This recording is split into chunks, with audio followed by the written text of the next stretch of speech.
Good day and welcome to another edition of Working for You. I am Lesroy Williams. Thank you very much for joining us for our program today. As usual, your company is very much appreciated from week to week. We continue to feature officials of the government in bringing you information as part of the transparency, good governance, and accountability agenda of the government of St. Kitts and Nevis. So thank you very much for being with us. Today we are going to be having a discussion on pesticides. And we are in what we call Pesticides Awareness Week. And I have with me members of the Pesticides Control Board. I have on my immediate right, Mr. Melvin James, who was former chair of the Pesticides Control Board. Then I have next Mr. Lesroy Williams, who is a member of the Pesticides Control Board, and Mr.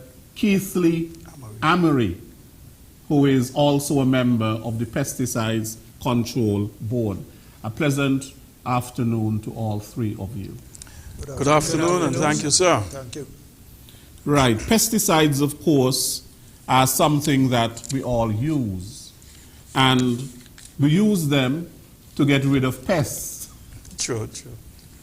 You know, whether it is, in our households, whether it is on our farms where we grow our crops and so on, they are important to us in many ways, but at the very same time, we have to be aware that they can also be detrimental to animal health and human health. So I would ask Mr. Williams to tell us what is the theme for this Pesticides Awareness Week and what the team actually means. Good day to everyone, and thank you, Mr. Williams. Normally, around this time of the year, we observe Pesticides Awareness Week. Unfortunately, we had to restrict, curtail the activities we normally would have associated with a week of activities. However, we are happy to be here on this program to share a bit of information on pesticides. The team which has been adopted, and it's a regional team, choose, use alternatives to toxic household, agricultural, and public health pesticides for a better life and environment. Our actions are our future. Pesticides are they're extensively used worldwide to manage agricultural pests. They will kill and repel unwanted pests, but also cause many human deaths each year. Today we will discuss the widespread use of pesticides in agriculture and look at the benefits and problems associated with these helpful but dangerous chemicals. And in keeping with the theme, we'll discuss alternatives to highly hazardous toxic chemicals. We can't overemphasize the importance of agriculture, as it was developed to produce crops and livestock for human consumption. However, there are other organisms out there that want to consume the same crops, and they do consume and destroy a significant percentage of crops that are intended for human consumption. As a result, it affects food production, and certainly it affects farmers in terms of their economic survival. In order to prevent high loss in food production, pesticides are often used to try to combat the problem. They are quite effective in reducing and managing the pest population. But as I said before, they can be extremely dangerous to human health and the environment. And so I would pause here, but we are happy to have that team which stress that we need to do something about the dangerous chemicals that are being used. We need to reduce them and, as far as possible, find alternatives that would be just as effective. Right. Now, Mr. James, you have been the chairperson for the Pesticides Control Board. Now, what is the makeup of the board in terms of the people on the board and the objectives, basically, of the Pesticides Control Board?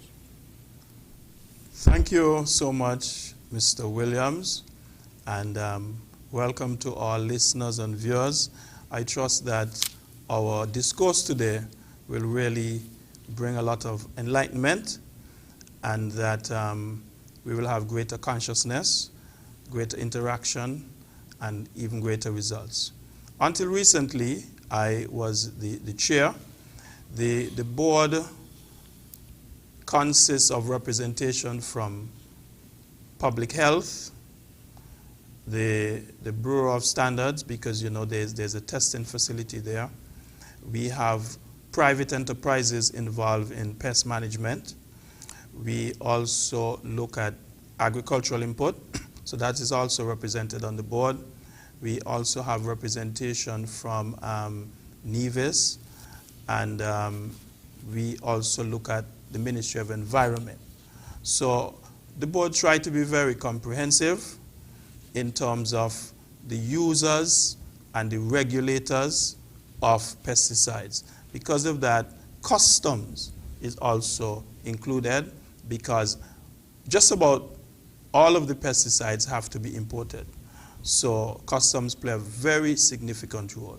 So we have this body, and apart from the general body that I just mentioned, there's a subgrouping that spends time looking at applications, reviewing applications for chemicals, pesticides in particular, to determine whether it's something that we should take off the shelf or whether it's something that we could allow in the country. Because as new information come up, then you might realize that there's something that you're using which is deleterious, and you need to look at it. For example, there is something that we generally call the black mosquito coil. It is in use in some countries in the Caribbean. When we studied it, we found that the deleterious effects, its association with cancer, the likelihood was higher than normal, and that we wouldn't want to go that route. Even right now, there's a lot of discussion about chemicals like glyphosate, and these are things that the board reviews. So that what the board tried to do is to make sure that the present conventional chemicals that are in circulation are not known to be very negatively impacting. And any new ones which we allow in should be even safer. So that is the role, and every year we try to come to the public to make our presence felt and to be able to interact so that we could give greater clarity, also receive suggestions and word from them, so that, all in all, we have a safer country and community. Mm-hmm. Now, Mr. Amory,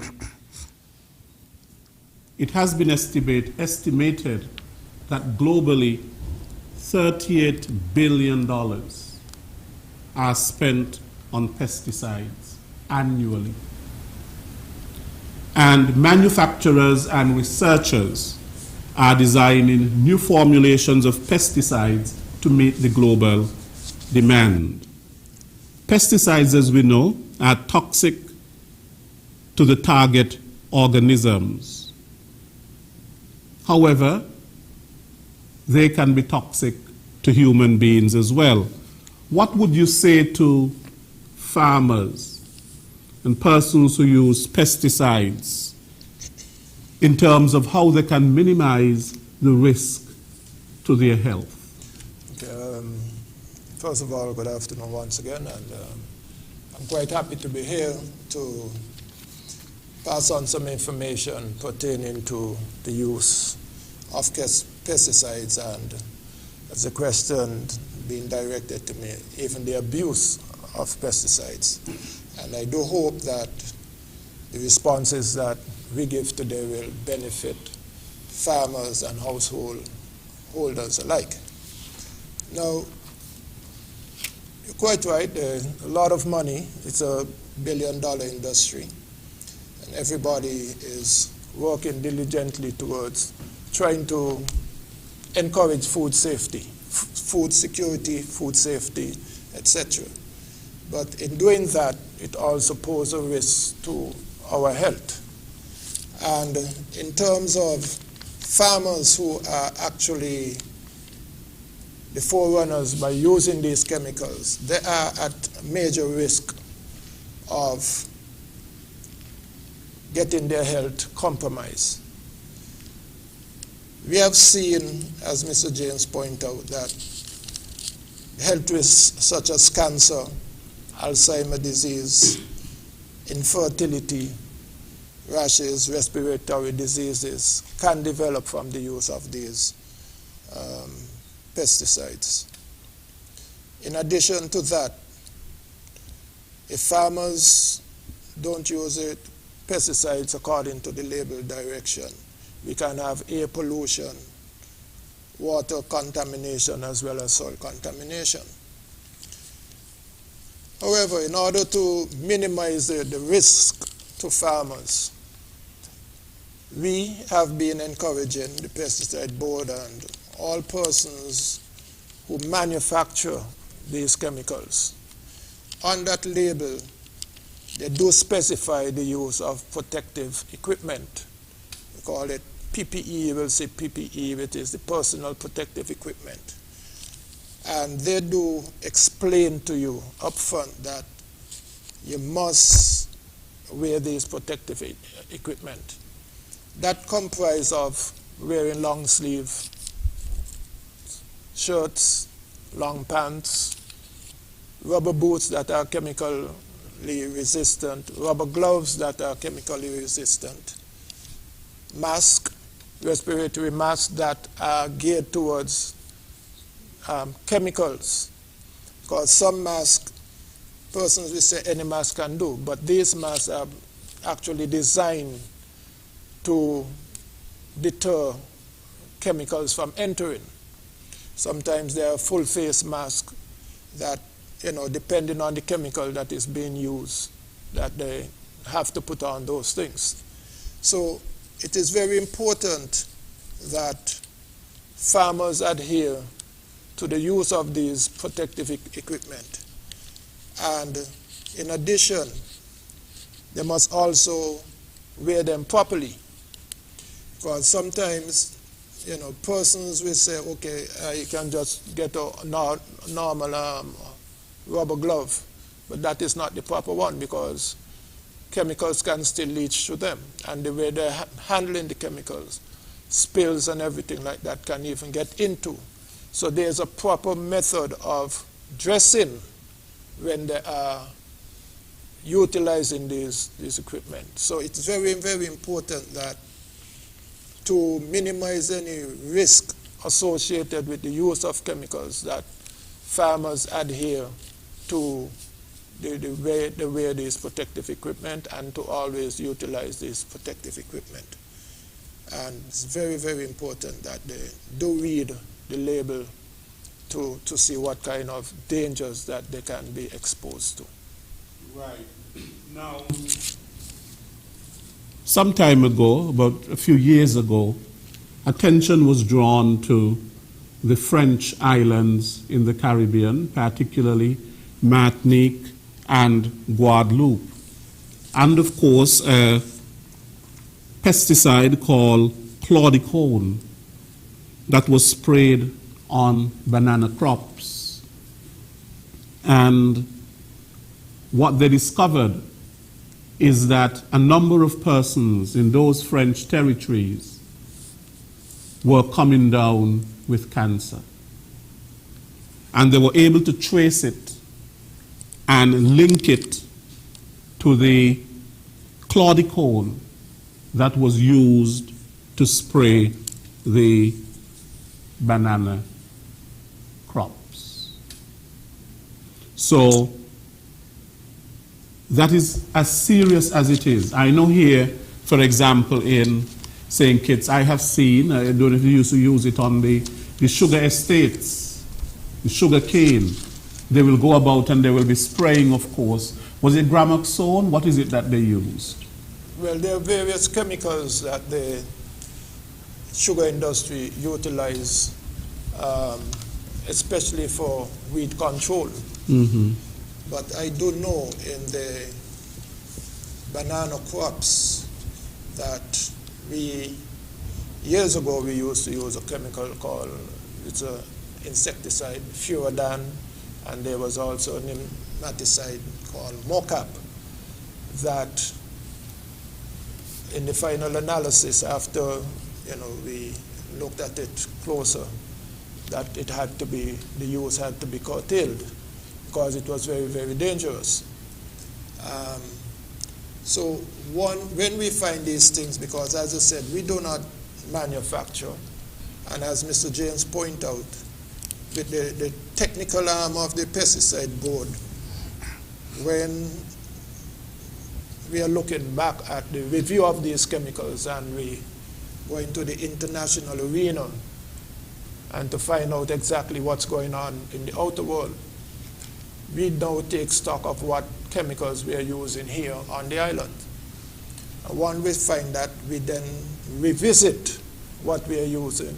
And once we find, okay, listen, this is causing a threat, pose a serious threat to our people, we curtail the use of it and look for alternatives.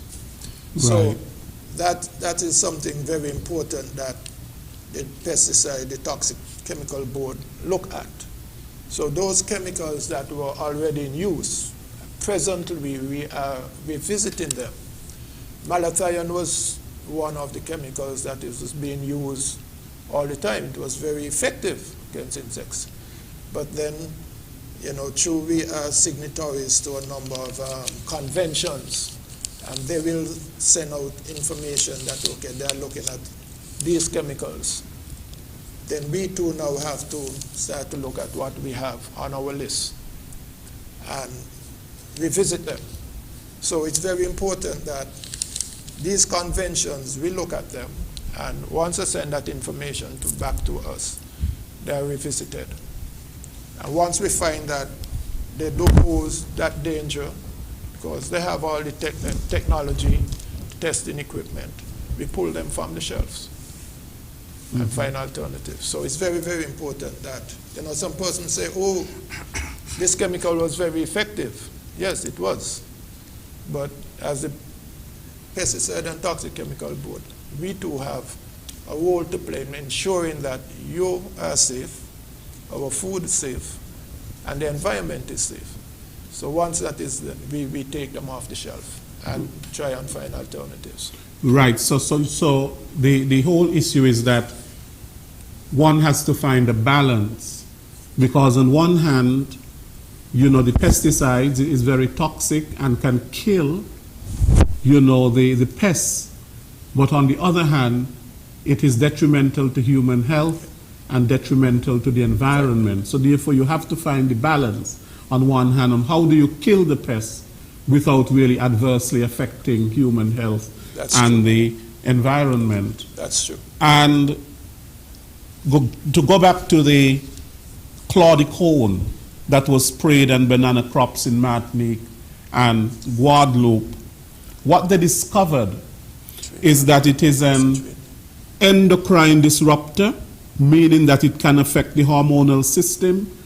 What happened is that it resulted in premature births and adverse brain development in children and things like that. So we are talking here in terms of food consumption, because Somehow you mentioned earlier that the pesticides can get into the water. Yes. The water table, of course, it gets into the earth and then it gets into the water. And then being on food as well, and we consume that food, then we can be adversely affected. Definitely. Because fruits and vegetables are sprayed, for example. Definitely. That is true, and that is why we are very concerned. And the technical arm of the pesticide board is basically inundated with requests for new chemicals, because as you, in your opening statement, you mentioned that it's $1 billion industry, and a number of new chemicals basically coming out, new trade names, and they have to be evaluated. So the problem is that many persons tend to go on their computer and they say, oh, I like to see what this chemical is saying that it can do X and Y. And then sometimes they just go and try and order it one time without any consultation. And then when it comes here, then there's where the problem starts. As Mr. James mentioned, customs is on the board. And once they reach in there to customs and the hold is put on it, they're saying that the board is holding up their productivity, etc. But the board have to evaluate that chemical prior to releasing it into the Federation. So it's very important, because those same effects, health effects that you're talking about, we want to prevent them from happening in this country. Yes, just on the, sure, Mr. Williams. yeah, just on the, because you brought up the chlordicone, and St. Kitts and Nevis is signatory to the Stockholm Convention. And that convention is an international or global treaty to protect human health and the environment from chemicals that remain intact in the environment for long periods. One of the chemicals, which is a pesticide, is chlordicone, is listed as a banned substance. So, in effect, all countries, including St. Kitts and Nevis, is obligated to ban such chemical.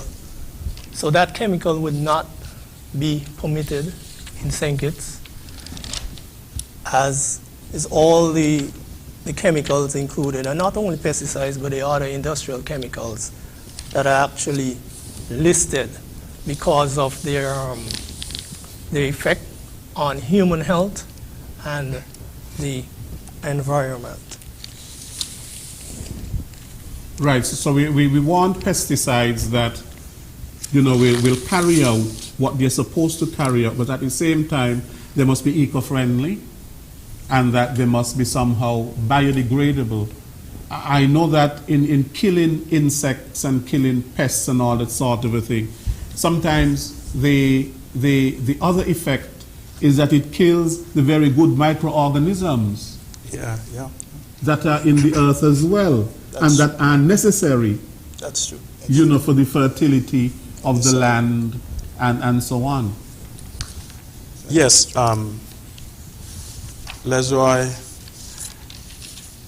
the concept of the chemical, what we call the chemical fertilizer, yes, we do recognize that the earlier groups, they were very deleterious to human health.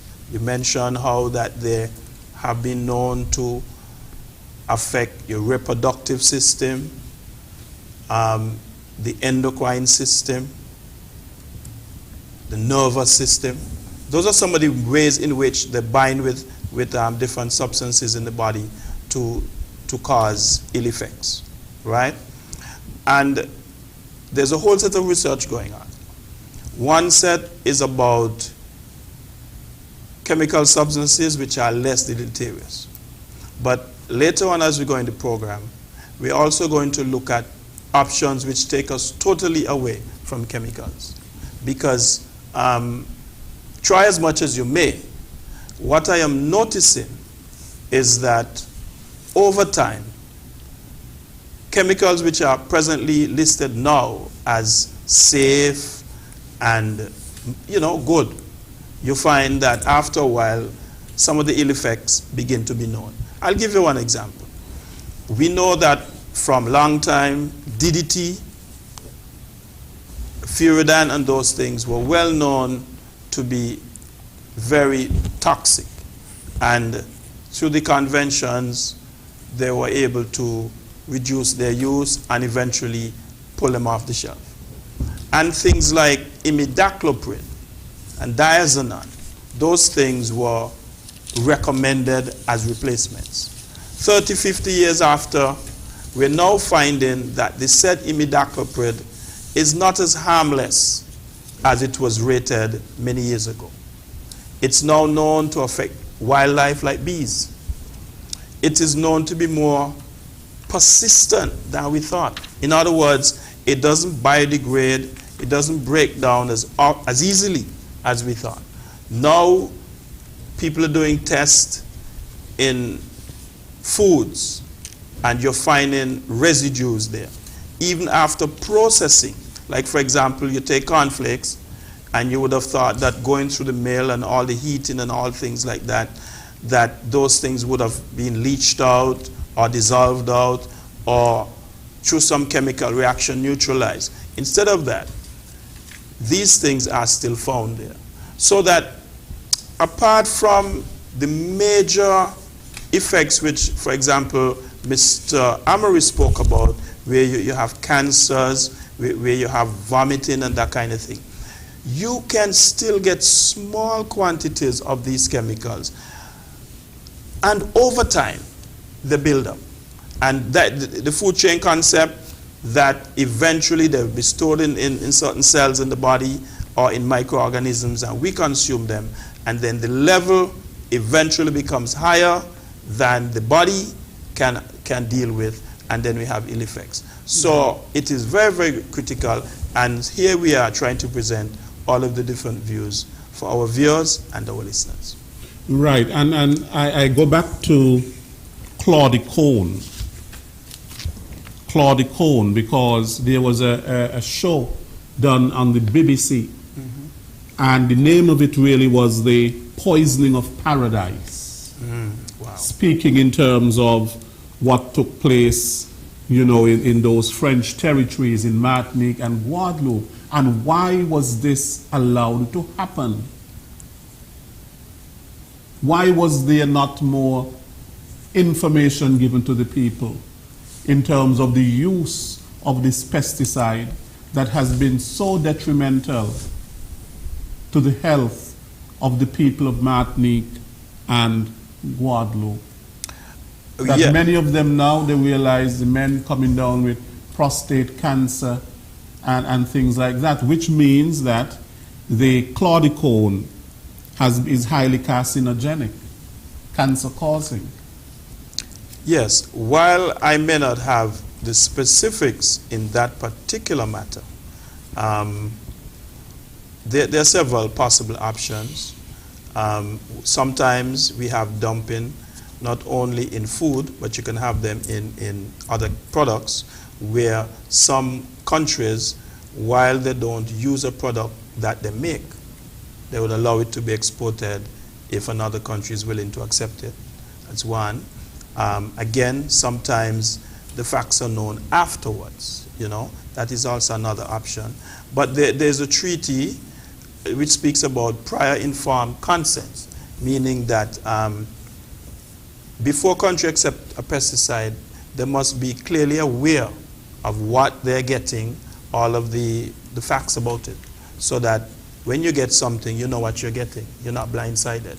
And we too are signatories there, so that it helps us in reducing the amount of research you have to do on something, so that you know the qualities about it, and then you must consciously decide if it's safe for you. You spoke about the situation in Martinique and Guadeloupe. That is one of several. I don't clearly recall, but I think it was in St. Croix that there was a situation with methyl bromide where there was some accidental release, and some persons, residents sleeping in their homes, some of them inhaled too much, and some of them died. Even here, elsewhere in the Caribbean, St. Kitts, I remember at least one case where there was a deliberate ingestion of gramoxone, and the person lost their life. And so, yes, in the acute state, it can be very harmful. But let's not just focus on human beings. Globally, the number of bees have gone down significantly, and bees are very important to us. A lot of our fruits and vegetables must first be pollinated by the bees before we can have them. So once we're looking for increased food, then we have to be thinking about our bees numbers. Bees, you know, direct products like honey and beeswax and that kind of thing. But the number of bees in the world has plummeted, and there's several speculatory causes. One of which is that the abundance of pesticide may have caused their poisoning. So it's not just humans. Then we can look at the environment, even the marine environment. Sometimes we have a lot of fishes and marine life that are deformed or even dying. And when these things are checked out, when analyses are done, pesticides have a role in these things. So in truth and in fact, it's far and wide and very expansive. Mm-hmm. Now you mentioned something, Mr. James, and I don't know if Mr. Williams can pick up on it, is that pesticides, they stay in soil for decades and possibly centuries because they are not biodegradable and so on. And the effects of these pesticides, if this is the case, can be very long-term. Correct. And this is why it's important for St. Kitts and Nevis, along with many countries, to sign on some of these conventions. I mentioned already the Stockholm Convention, and Mr. James was just speaking about prime form consent, which is the Rotterdam Convention. Apart from even pesticides, they look at also other toxic chemicals. And the idea is to get countries to be committed and obligated to reducing, under the Stockholm Convention, reducing and as far as possible eliminating the use of these hazardous chemicals. Whereas in the Rotterdam Convention, there are some chemicals that are still in use, but it's important that the countries are aware of what are the risks associated with their use. So before they enter into the country, the exporting country must inform the countries. And you're correct also that these chemicals are persistent in terms of the amount of time they hang around in their environment. In some cases, they bioaccumulate and biomagnify, in the sense that they build up, as Mr. James was indicating also, they build up in the body, but the body doesn't have the mechanism to remove them. So they just keep building up until they come to a level where they are cancerous and compromise your immune system. Our job as one of our functions as the board, we evaluate products that are intended for use in St. Kitts and Nevis.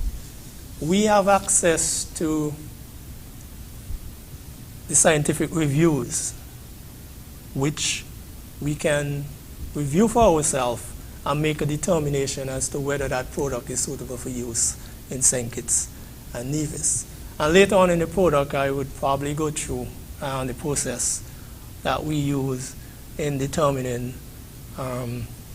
whether a product is fit for use in SKNIS and Nevis. And it is a long process, not only long, but very extensive, to make sure that we are satisfied that we can use it here, and it does not have significant effect on human, animals, and also the environment.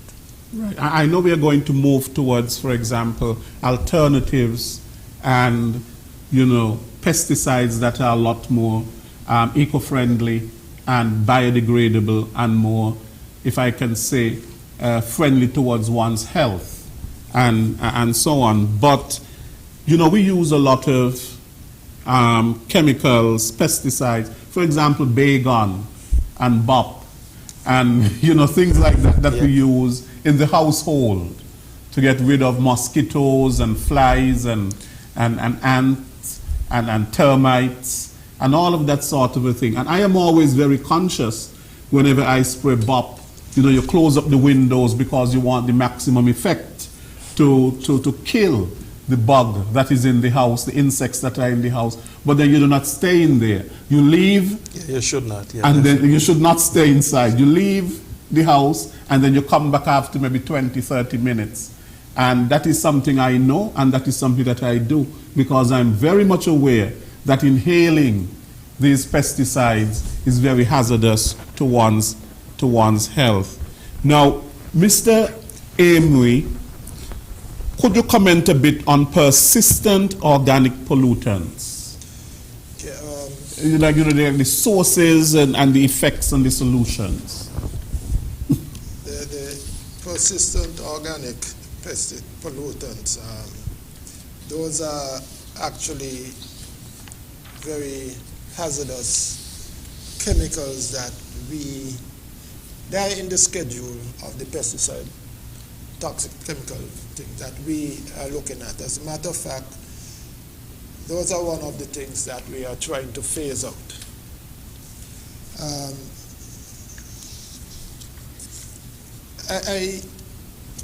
I will say that these chemicals that we're looking at have some fancy names that it's these highly hazardous chemicals, that we have here. It's lindane and all of those chemicals. One have to be very careful when we are, anytime there's a chemical that will be coming in and we say it's an organophosphate, we try to put a block on it immediately. From the time we see organophosphates, carbamates, as a matter of fact, the Taiwanese, they gave us beautiful lab here in SKNIS and Nevis, and one of the main chemicals, or two of the main chemicals that they are being focusing on is the carbamates, which, as Mr. James say, is 7 is one of the quote-unquote safest chemicals that we used to use years ago. Until now that we found out that it can cause a problem and leave its residue. So the Taiwanese has now given us a lab to test for those residues on our fruits and vegetables. The same thing for organophosphates. So we have to be very, very careful, and that is why we are asking farmers to, desist from using these chemicals and to look for alternatives.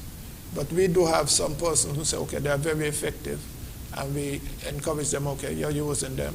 Use them according to the label.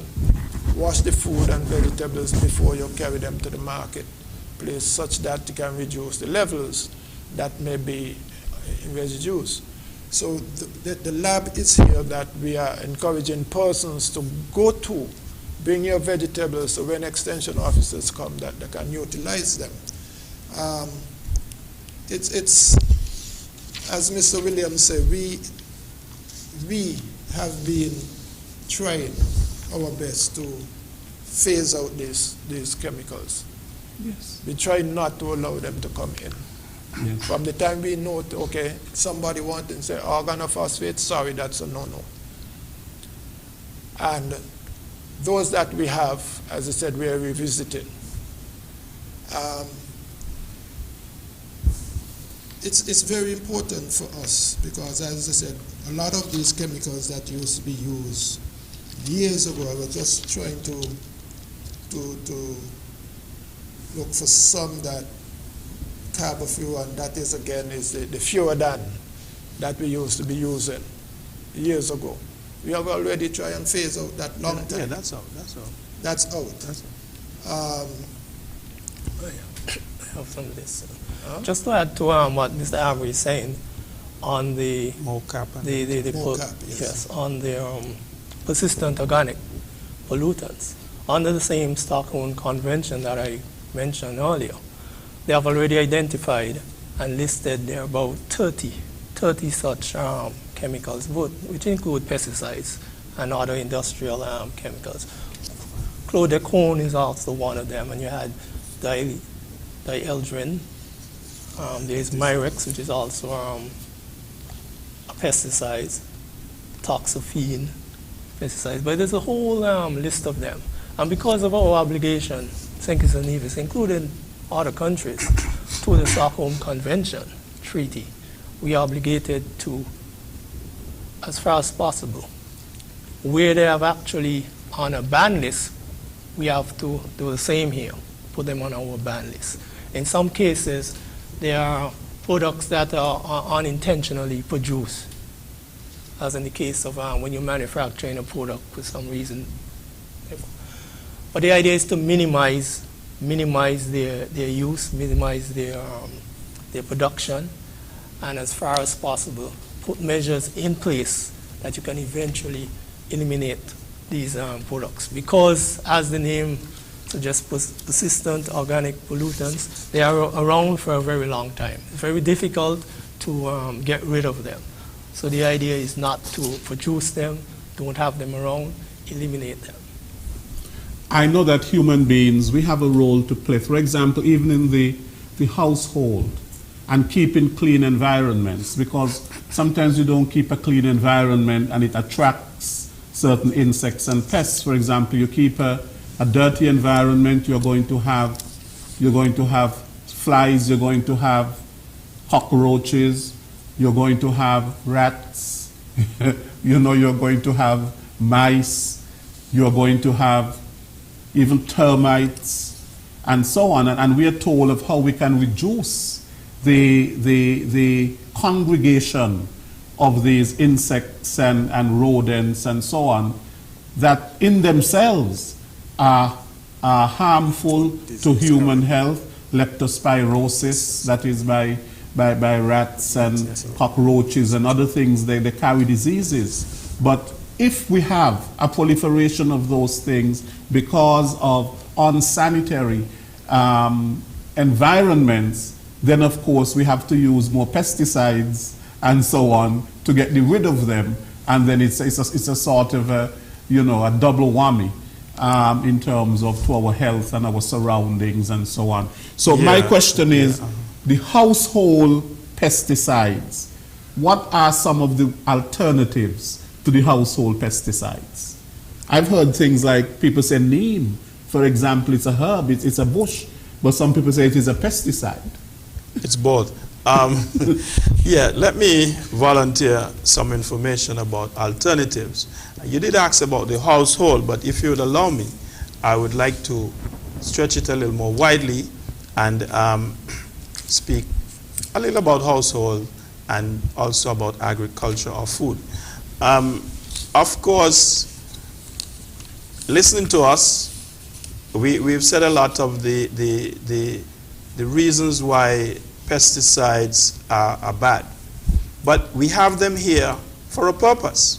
Mm-hmm. And especially from the food context, one realized that it is the introduction of pesticides, maybe like just under 100 years ago, that helped to revolutionize food production.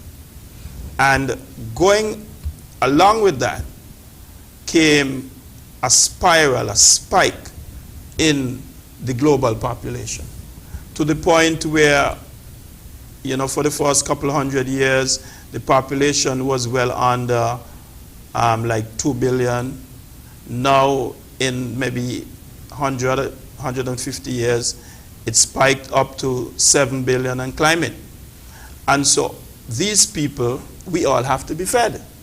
And so while we are talking about reducing the use of the pesticides, we also have to find a replacement, because it is used a lot for human health, as you just said, and in food. Now, in terms of in the home, like for mosquitoes, you know, there are certain plants, and I didn't get the time to revise the name, but there's some plants that you can put in water, and that would prevent mosquito larvae from developing.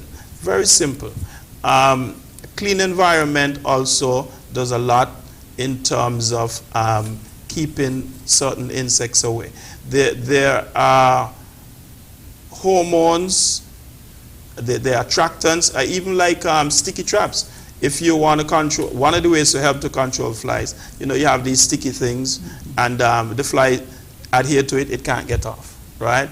It's unsightly, but then the more modern ones are things like light, ultraviolet lights, and they're attracted to the light, and then they're sucked in. Once they, you know, there's a vacuum, they're sucked in. So there are things that can be done other than using pesticides. Now, here are a few things I'd like to raise with us as it relates to food.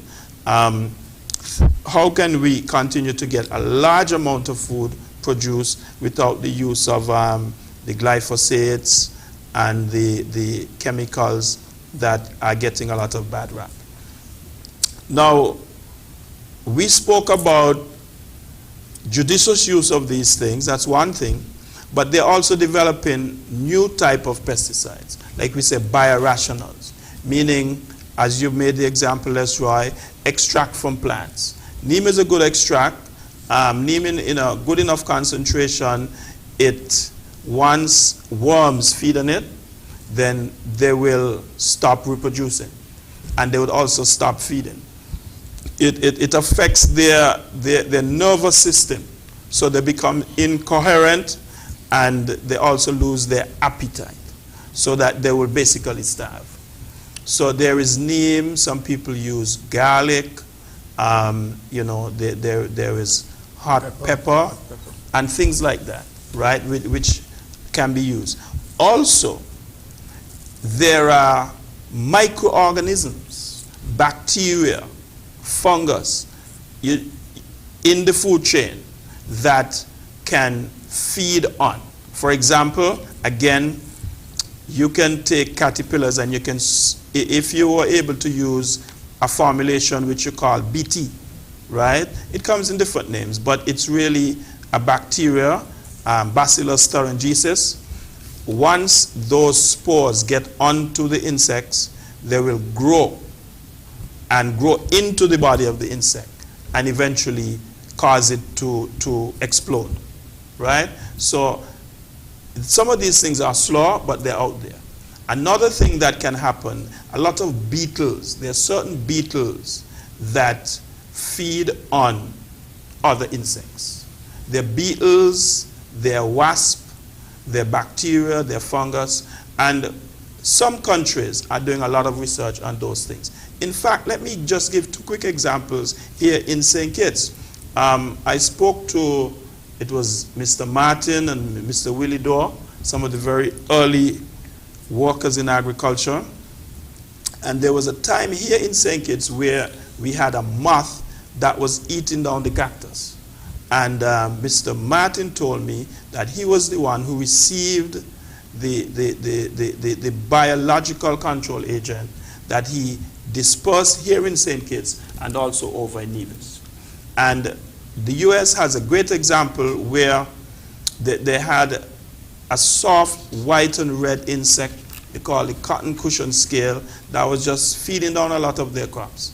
And they went to Australia and they got a beetle that they know feeds on the scale and released the beetle, and there were good feeding of it.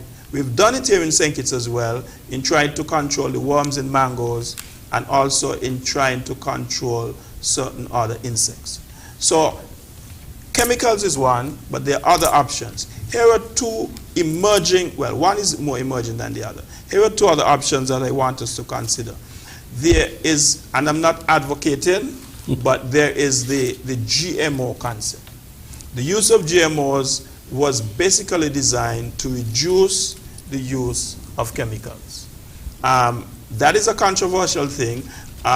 It seemed to me from my literature review that it has worked reasonably well in terms of the reduction of insect pests.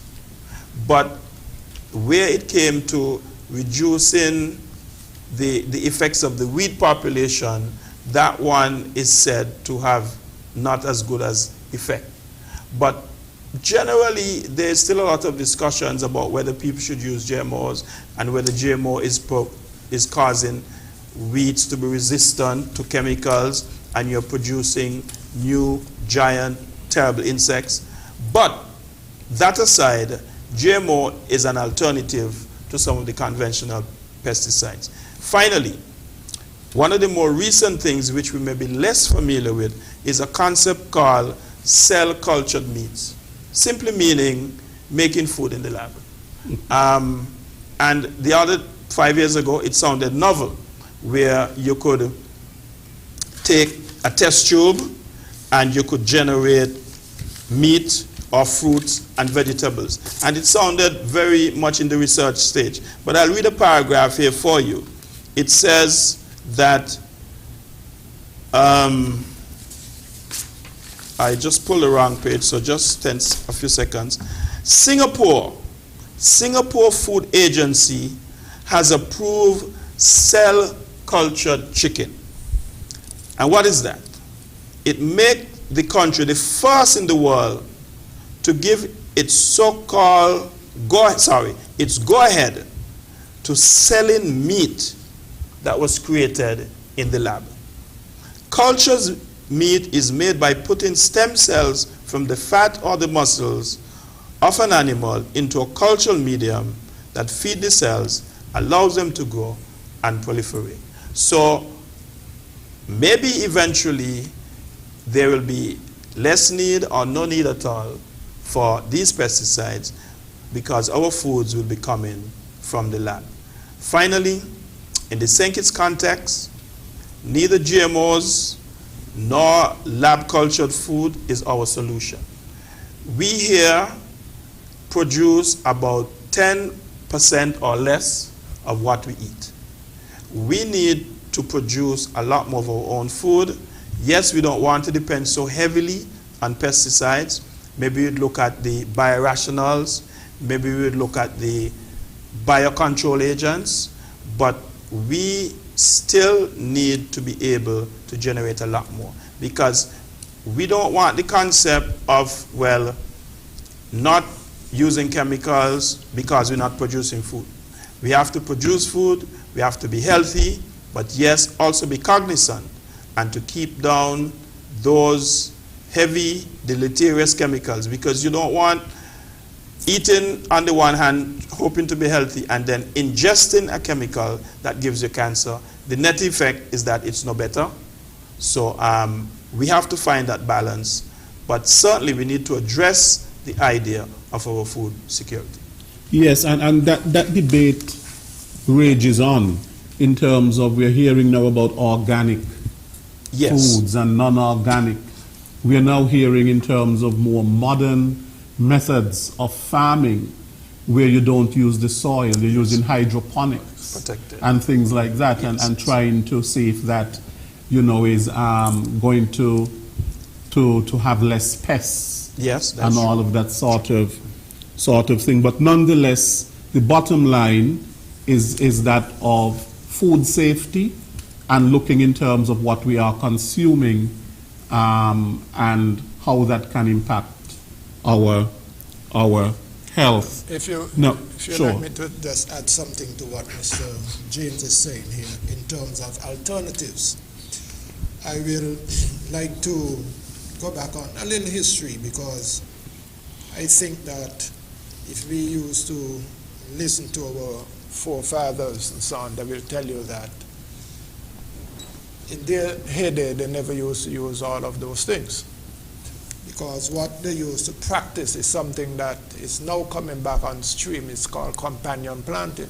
If you look into some old person's yard who are doing farming, you'll find all kind of foods mixed together, because there and then they have foods that repels certain insects. You plant thyme among cabbages, carrots, and so on. Those things there have a repelling effect on certain insects.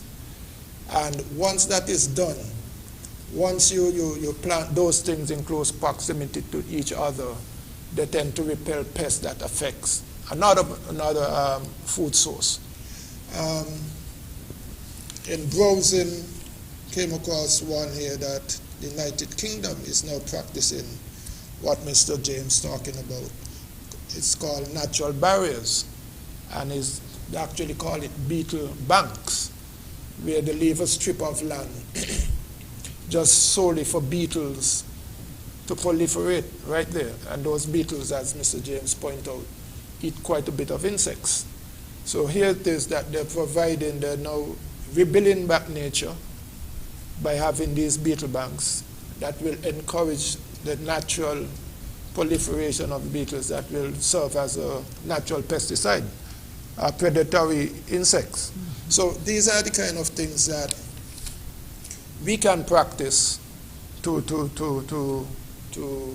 reduce our dependency on harmful pesticides. Again, he did mention the use of plant-based chemicals, and that is something that a lot of persons are now turning to help to reduce the harmful effects of pesticides. So these alternatives, and as the theme say, we are trying to look for a better life. Some of these botanicals you can spread them now, and maybe 10, 15, 20 minutes after, because they're plant-based, you can go back and you can use them. Mm-hmm. The other chemicals, you have to wait 7 or 2 weeks before you can harvest and eat them. So it is important that to protect our health, that once a chemical is being used, that you read the label very, very carefully, because some will tell you when you can return into the land, when you can eat those foods. So it's very important that all of these things is done, and that is what the label is for. Some of us, we don't read the label. You just, it kills that and you spray. So it's important that for our farmers that they read the label and follow the labeled instructions. Yes. And as I said, for the alternatives, we mentioned biocontrol, companion planting, the use of predatory insects and so on. Those are some of the alternatives that we can. Mentioned in the sugar industry, back to where Mr. Willie do and so on. I remember when smut was in, it was the same thing. Insects were brought in to help control those things within the sugar industry. Mm-hmm. And, they're allowed to proliferate, but because of our judicious use of the pesticides right now, most of those beneficial insects that you had mentioned earlier on, we can't find them anymore, because we kill them out. Jack Spaniards, we don't see them anymore. So it's important that we understand that balance, we use pesticides, but we do not target the pest that we are looking for. Yes. We just do it. So we need to know, once you're using it, you have to know the specific pest that you are targeting when you're utilizing these pesticides. Good. Now, at one time they even spoke about bringing in certain types of mosquitoes to get rid of other mosquitoes and all of that. You heard that sort of a talk. But we have to go to the phone lines and to see if we have anybody there listening and who are interested in asking a question or making some sort of a comment or giving a suggestion. The numbers to call are 466-2666. That's 466-2666. 662-8674, 662-8674, 767-4765, 767-4765, and the overseas number is 1-239-645-4500, 1-239-645-4600, 4500. We await your calls.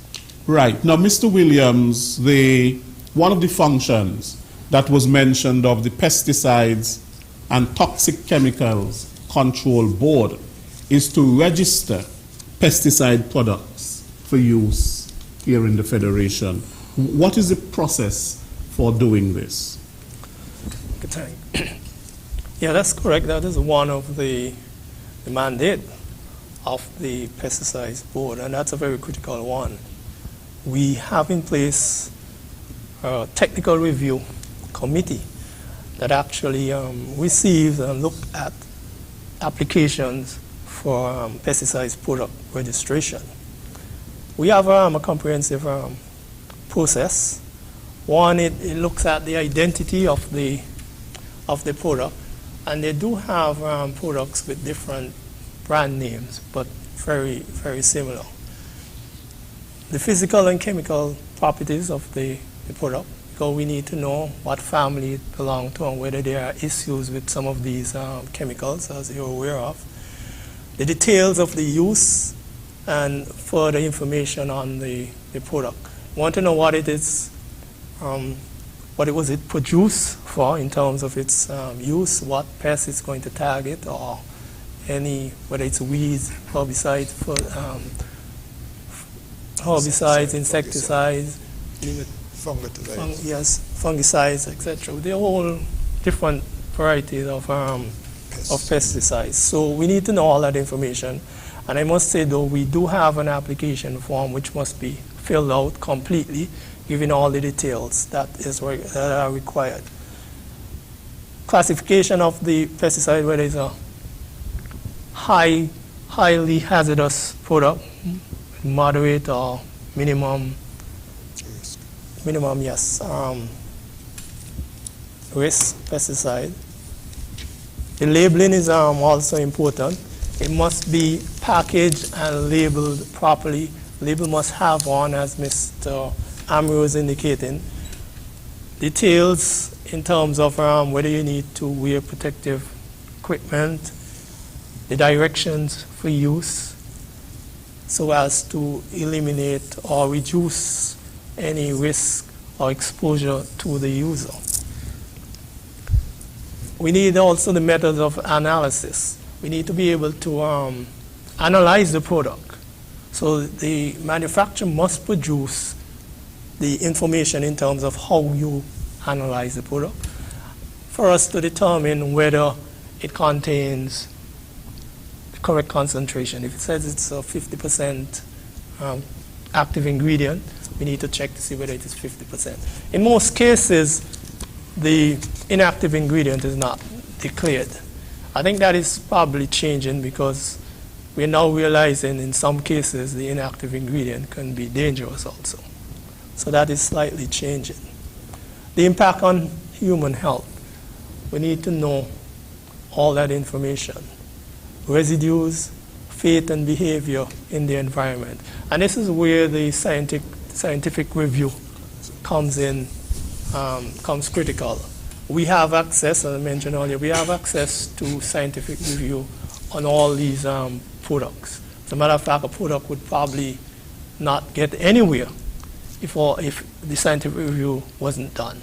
So there are information coming from the JMPR, which is a joint, it's a committee made up of experts from around the world, and it's really JMPR meaning Joint Meeting Pesticides Residue. So they examine all the information on pesticides residue in terms of what are the maximum levels of residue that are allowed in food. Effects on non-target species, and you heard Mr. James mention that. Sometimes we spray a product and it reduces, or in some cases eliminate some essential organisms. For instance, bees, the birds are affected. So we need to have all that information. If the product is going to be harmful to bees, most likely we would not bring a product like that into St. Kitts. Efficacy, whether the product is doing what it is designed to do. We need to determine all of that. And then we need to make an overall conclusion after evaluating the product based on these. It's not limited to this. There are other issues that we may want to look at. But we need to be clear and sure that this product is safe for use in St. Kitts and Nevis. Right. So we have to ensure that the pesticide products that we are registering here in St. Kitts and Nevis, that they are the safest for use among the population, and that they minimize the risk to the environment and to human health. So you have a serious responsibility. And in the case of, I mentioned before, and I go back to it, in those French territories, Guadeloupe and Martinique, if there was such a board, a pesticides control board, the question that I still have is then why was this chlordicone being allowed to be registered in the country at serious risk to human health? And that is the question. Well, I don't have the specifics on that also, but it would be interesting to know how it got into the country, or that incident occurred before some of the, as I mentioned before, it's on a ban list presently. I'm not sure whether it happened before it got on the ban list, but sometimes, and maybe in a lot of cases, things only happen after the incident. Then it is raised at the right place and action taken. For instance, and I don't necessarily want to bring up the glyphosate issue, but that is also a problem, and there is mixed reviews on it. For instance, in the USA, the US EPA still have not banned glyphosate. It has been, well, for a better word, it has been labeled as non-carcinogenic. But in some other reviews, it is a probable cancer agent. And so in some cases, in some countries, it has actually been banned. But I would say globally, or in most countries, it's not. Right. It's not banned. But in St. Kitts and Nevis, I would say what we have done here, the product is in St. Kitts, we have put it on a restricted list, which means that it would not be allowed into St. Kitts unless we are satisfied that it is safe for use here. Right. The French president, Emmanuel Macron, termed what happened in Guadeloupe and Martinique, because of course they're the departments of France. Yes. And he said that it's an environmental scandal and that France had suffered collective blindness over the issue. So it had reached to such proportions that people have been affected by the use of this pesticide, that people in Guadeloupe and Martinique, it is ever foremost in their minds in terms of what has really happened. Yep. A chemical, a pesticide that they did not produce, that was brought in for use on the banana plantation. Now, Mr. James, what are some of the human health impacts of pesticides? I know that we've been discussing, but what are some of them? Any one of you? Cancer is not the only one. No, in fact, in the beginning, Mr. Amory made mention of some examples, yes. And I'll make some comments, and I'll ask him to just remind the listeners of what the specifics are. But first, you can have acute symptoms, meaning that very obvious, vomiting and those kind of things, which is severe poisoning, severe impacting on you. That is like if somebody ingests or maybe inhale a lot of the products, right? Of course, sometimes somebody can be rendered unconscious. For example, if you walk into a room where a lot of the pesticides were stored in bad condition, then you could have what you call volatilization, meaning the active ingredient has come out of being in solution, and it's as a air vapor. Quality has been affected. Yeah, it's a vapor in the air, and you go in there, you inhale too much of it, you get the impacts. Whether it's going to cause it to vomit, runny nose, eyes burning, affected, that kind of thing. That's where you have acute symptoms, right? But then there's the case now where we spoke about bioaccumulation, meaning that you get very small quantities in your system over time. Now here's what happens, right? In truth and in fact, even when we eat the food after the safe period, Mr. Amory said that you use a chemical, you check the labels, they might say to you, if you use the chemical today, 2 days after you can eat the food. What really happens is that it is not always a case that there is no pesticide, you know. It's a case that the level is so low, it is unlikely to harm you. So you're eating it, and you're ingesting a small amount of the pesticide. But if we keep doing a lot of that, all these small amounts eventually add up to a significant amount.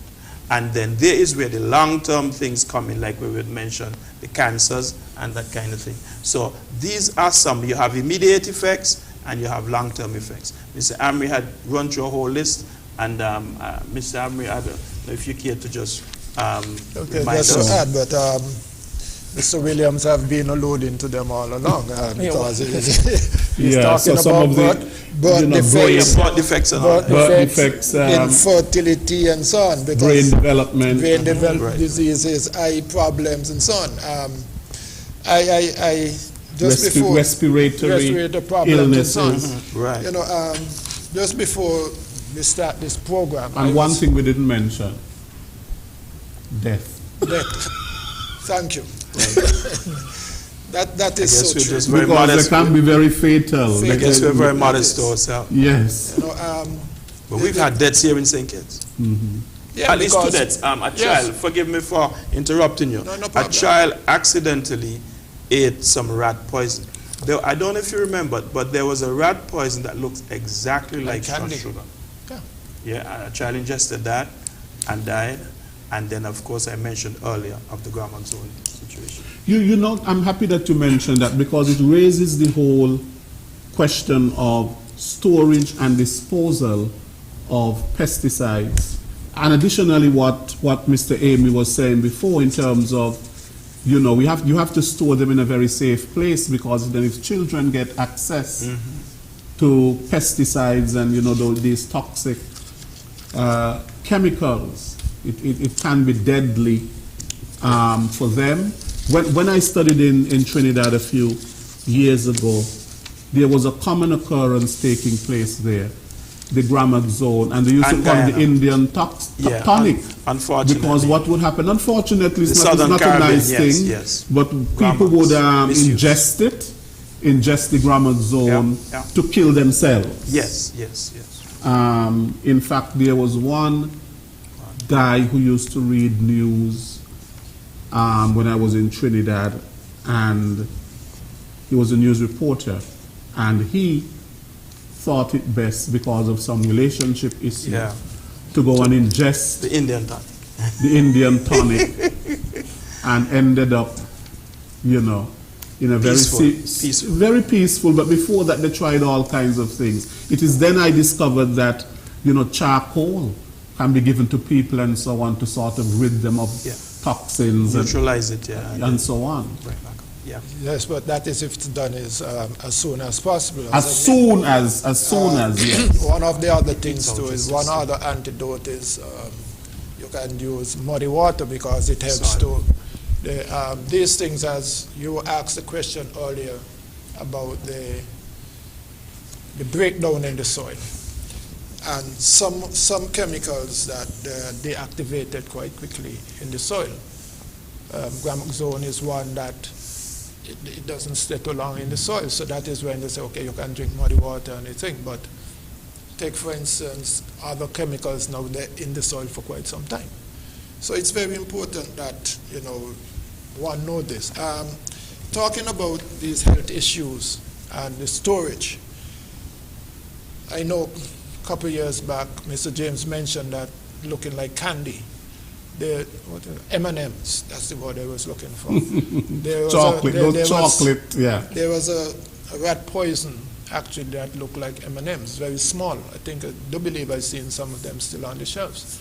And, you know, carelessly, person just buy one and just sit down, see it, a child, oh, it's candy, but eat. That's it. You know, so it's very important that householders recognize that these things are dangerous and they should not even be stored in the house. We cannot stress too much on that importance of keeping them out. And the label strictly say, keep out of the reach of children, because they do not know the dangers. And some of them, especially aerosols, I know you see the lot TVs are about and see somebody spray and light a match in front of one. I've seen that done. The child just with a match and you know have a flame throw. These are things that we have to be careful. Next thing you know, the house is on fire. So the storage of chemicals is very important. They should not be stored in the house. But if those household chemicals that are deemed safe should be stored out of the reach of children.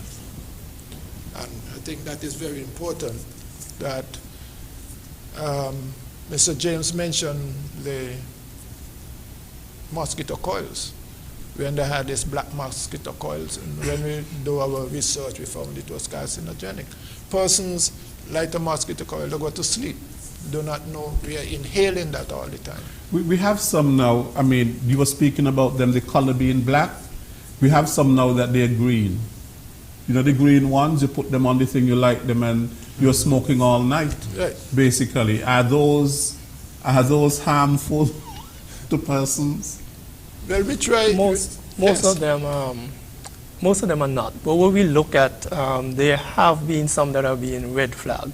So we have a list of that, and that's what we would look at. But particularly the black mosquito coil, that has been a problem, and we have banned the import of that into St. Kitts and Nevis. But those that are safe for use, have already gone through the analysis, etc., we would allow them into St. Kitts. But there's a list so we can identify which are safe for use in St. Kitts. But to add also to the storage, there are pest operators in St. Kitts who have a certain amount of products that they need to store. So it's also important that they are aware that there are procedures or methods that are best for controlling or for storing these pesticides. They have to be careful in terms of not storing them inside a family home, inside residential areas. They must be stored in areas where there should be at least 100 feet from residential areas. And away from flammable from Yes. yeah. That's correct. A lot of them would burn. And They would stored, burn. yes, and stored properly in properly ventilated, Properly ventilated. yes, area. storage And the right areas, containers. and ensure that the flooring is such that if you have a spill, it can be easily cleaned or drained off, not seep into any board or into soil, where you can have a contaminated area. So those things are important and critical in terms of storage also. What about the disposal, Mr. Williams? We're talking about the storage, but if you have to dispose of pesticides, what are some of the areas of concern there? And what is some advice that you can actually give to farmers with respect to the disposal of pesticides? Also, that is also critical, but I'll let Mr. James speak to it, because we did have a project in place recently whereby we accumulated a lot of the obsolete pesticides and actually got them exported. But Mr. James can give further information on that because he was the lead in that project also. Thanks. Disposal in St. Kitts is a very ticklish thing. The truth is that these chemicals should not form a part of a regular garbage system, right? In fact, we do not have any facilities to adequately neutralize or dispose of these kind of substances. First thing, if you are an operator, you should try to import a quantity that you can use all of it, yet without misusing it. You're not going to use it up just because you want to get rid of it. But you have to be so careful that the quantity you use, you can use all of it, so that the environment is the one that would be responsible for the final disposal. If you have excess and you have things which are old and obsolete, then right now the best you can do is keep them stored in a container that is not going to leak. Maybe like a good thick rubber container. Because in truth and in fact, those substances would need to be neutralized either by microbial activity, or you take them to a specialized factory where they could be incinerated and rendered harmless. We don't have any of those things nearby here in the Eastern Caribbean. Some people have their chemicals held in drums, like SSMC had some for years, and that was a good idea. It's better than taking them down to the landfill and dumping them. It's better than burying them. It's better than taking them out to sea. None of those things should be an option. Fortunately for us in St. Kitts, there was a OECS, in fact there's a more like a CARICOM project to get rid of unused and unwanted toxic substances, and those things were collected and they were shipped. We had to send them all the way to England to be incinerated. Barbados have a facility where they could take things like aerosol cans and recycle them. So that can happen.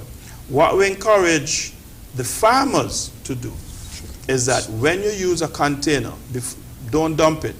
When it's empty, rinse it out. Not once, not twice, rinse it 3 times. At the end of that, it should be relatively free of the residues. And then the other thing they should do is just hold it in a safe place. There was a time that the Department of Agriculture went around and collected these containers. Ideally, we should maybe like have them stored in such a way that eventually they could be sent to the right factory, that you could maybe like recycle them, make them into a new kind of plastic. But you certainly have a task in our hand, because we don't have a lot of facilities around here to handle them. So for now, they really should be held in a safe place. Unfortunately, I can't tell you which ministry. I don't think, again, we've gotten to this stage to say it's the Ministry of Environment that is responsible for that, or Agriculture, or the Pesticide Board. I think that's still a gray area, but somehow they should be stored, and then periodically, maybe there might be a national program of collecting, shipping, and neutralizing. So that one is something that we need to look into, to have it kind of centralized, that there'll be a body responsible for the safe disposal of these very dangerous things. We don't want them in the soil, you don't want them in the ocean, you don't want them in the landfill. Just to add to what Mr. James said, with the rinsing, the triple rinsing, what should be what was a little omitted there was that once you rinse, you just don't rinse and throw it on the ground.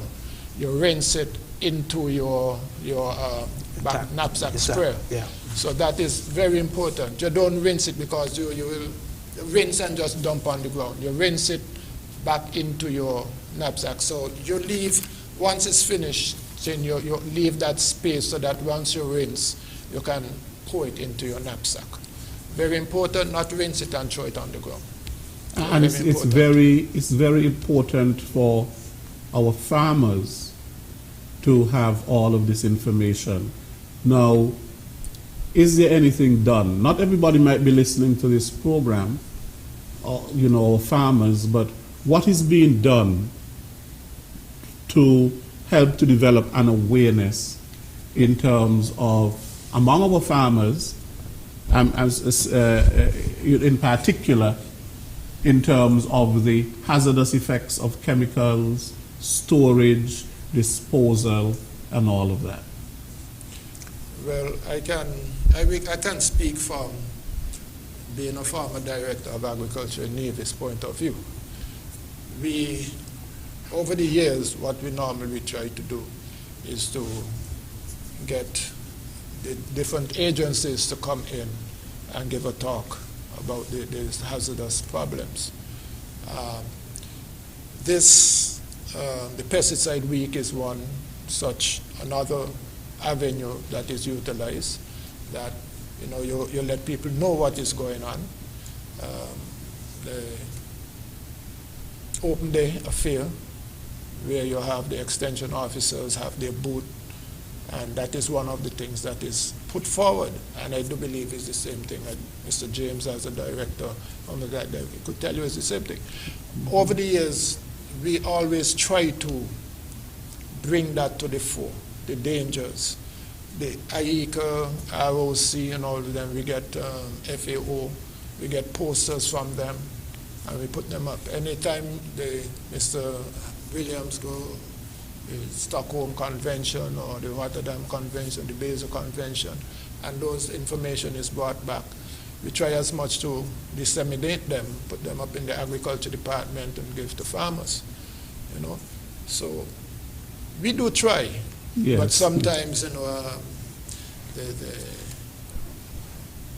rate all in terms of dollars and cents, sometimes to do these kind of things, programs is a challenge. Yeah. But it's very important, and I'm very thankful for, we being here on this program, because I think we have hopefully reached a very, very wide audience who will now understand the very importance of this thing. And I know we might be wrapping up soon, so I will really like to get in something here that certainly. It's very, very important that farmers or household owners recognize the fact that pesticides basically are restricted goods coming into the country. And before they order or even pack a barrel, as one says, coming on to Christmas and everybody may want a small bottle of Gramaxone, couple box or whatever it is, come into the barrel. It's very important that they inform their family, listen, I'm putting in such and such a thing into your barrel. Could you kindly go to the Department of Agriculture, both in St. Kitts or Nevis, and to verify if it's registered to come into the country. And in additional to that, do you have a license so that you can clear it? So it's very important that they are aware that there's this procedure. If you are in doubt, kindly contact the various departments of agriculture to find out what are the procedures in terms of getting these chemicals in. Right, and as you said, Mr. Amory, we're basically out of time. I would ask Mr. Williams and Mr. James to give the audience their parting words on a topic that is so important, especially as we are, this week is Pesticides Awareness Week. And did you say that there were some activities, but they were curtailed because of the COVID? Did you say that in the beginning? Yes, correct. Normally around this time we have a whole week of activities.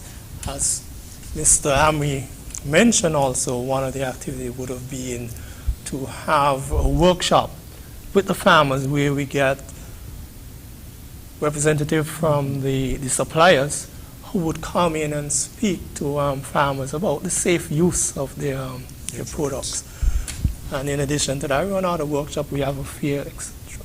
But unfortunately, as I said, so we're happy to be here today, and we hope that the audience would have had a fair understanding of the pesticides, their use, the dangers of their use, etc.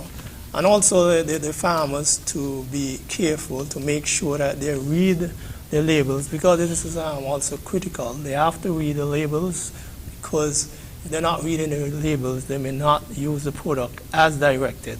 And if you can't read, you get somebody to read it for you. Well, you know? Which could cause exposure to the pesticides in a way that would be damaging to your health and also to the environment. So thanks again, and I hope that we have been helpful in providing the type of information that's needed to be out there in the public. Mr. James? In the St. Kitts context, I see pesticides as a necessary evil. I do not anticipate that in the very near future we could be totally off the use.